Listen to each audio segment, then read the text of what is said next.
শিল্পের পূজারী, আমি হলাম সাম্যবাদী। মানুষ মানুষের জন্য। খাও খাও খাও না। কতদিন পরে এলে একটু বসো, তোমায় অনেক কথা বলার ছিল। বলো না কেন, বসে আছি কথা শোনার জন্য আমি। তুমি বলে ফেলো শুনি আমি ঠান্ডা ড্রিঙ্কস খেয়ে। কতদিন পরে আসছেন মিয়া ভাই? আমার ছেড়ে দেয় দুটো পয়সা কামাইয়া এর বড় লাট হয়ে গেছে। ফাঁসি দিন ফাঁসি দপ্তর কাকা আমাকে। শুনুন শুনুন, কি হয়েছে? কি আর উত্তেজে কোন যাচ্ছেন আপনি? আরে উত্তেজিত হবো না। ওই যে মন্টু, এটা বিয়াদব ফাজিল, মুরব্বীকে লগে কিভাবে কথা কইতে হয় সেটাও জানে না। ঠিক কথা কইছেন কাকা। তোমারতে আসি সে নিজের যে কি মনে করতেছে, কোনো টাকা হয়েছে মানুষই মনে করতেছে না। আচ্ছা, সে মনে আপনার সালাম দিনি। এই যে আমি তো ভালো সালাম কাকা, আপনার সালাম দিলাম, আসসালামু আলাইকুম। কি হয়েছে কোন কাকা? ওই যে দুবাই মন্টু ওই দুবার থেকে কিছু টাকা পয়সা কামাল হয়েছে না, এখন আর মাথায় কোনো বুদ্ধি নাই। ওই মন্টু নাকি গ্রামে যাত্রা আনবো। নাউজুবিল্লাহ, কি করছেন এসব?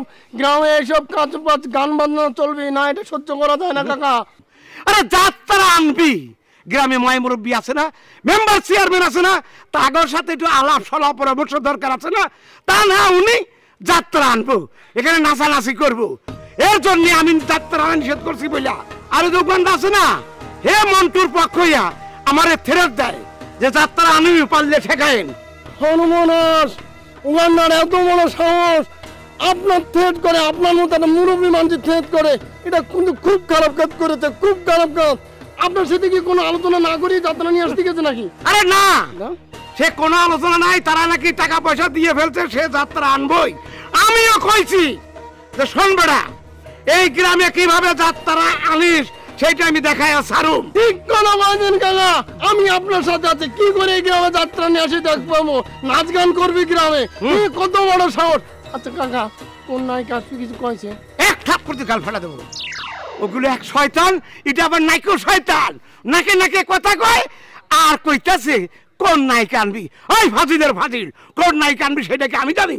হ্যাঁ, আমার সাথে কি আলাপ করে ছড়া পরামর্শ করছে ফাজিল কোথাকার? হ্যাঁ, এবার দেখাই দেবো, আমি যাইতাছি চেয়ারম্যানের কাছে, দেখি কেমনে যাত্রা আনে। যাত্রা আমি ঠেকাবই, আমারও নাম ঝরু তালুকদার, এই কথাটা মনে রাখিস তোরা। হ্যাঁ ঠিকই কাকা। চপ, আবার ঠিক ফাজিলের ফাজিল। ঠিক কথা বলছেন। যাত্রা নিয়ে আসবি, আপনার কাছে না আসিনি। তুমি জানুনি, ওনার কাছে নিয়ে যাত্রা নিয়ে আসতে হবে।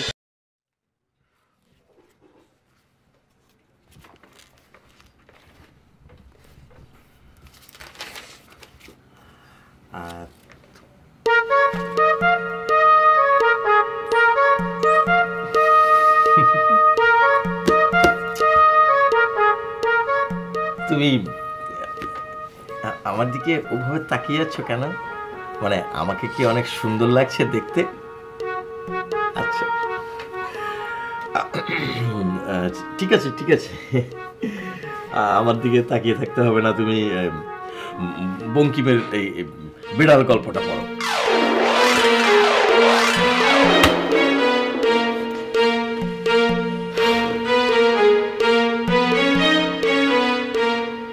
তুমি কি মনে মনে পড়ছো? হ্যাঁ, মনে মনে পড়লে তো হবে না, তোমাকে শব্দ করে করে পড়তে হবে। যেটা পড়বে সেটা তোমার কান পর্যন্ত আসতে হবে, তারপরে তোমার মুখস্থ হবে। শব্দ করে জোরে জোরে পড়ো। আমি শয়ন গৃহে চারপায়ের উপর বসিয়া হুক্কা হাতে ছিমাইতেছিলাম। একটু মিটমিট করিয়া ক্ষুদ্র আলো জ্বলিতেছে, দেয়ালের উপর চঞ্চল ছায়া প্রেতপথ নাচিতেছে। আহার প্রস্তুত হয় এই জন্য হুক্কা হাতে নির্মিত লোচনে আমি ভাবিতেছিলাম যে আমি যদি নেপোলিয়ন হইতাম তবে ওয়াটারলু জিততে পারিতাম কিনা। এমন সময় একটা ক্ষুদ্র শব্দ হইল।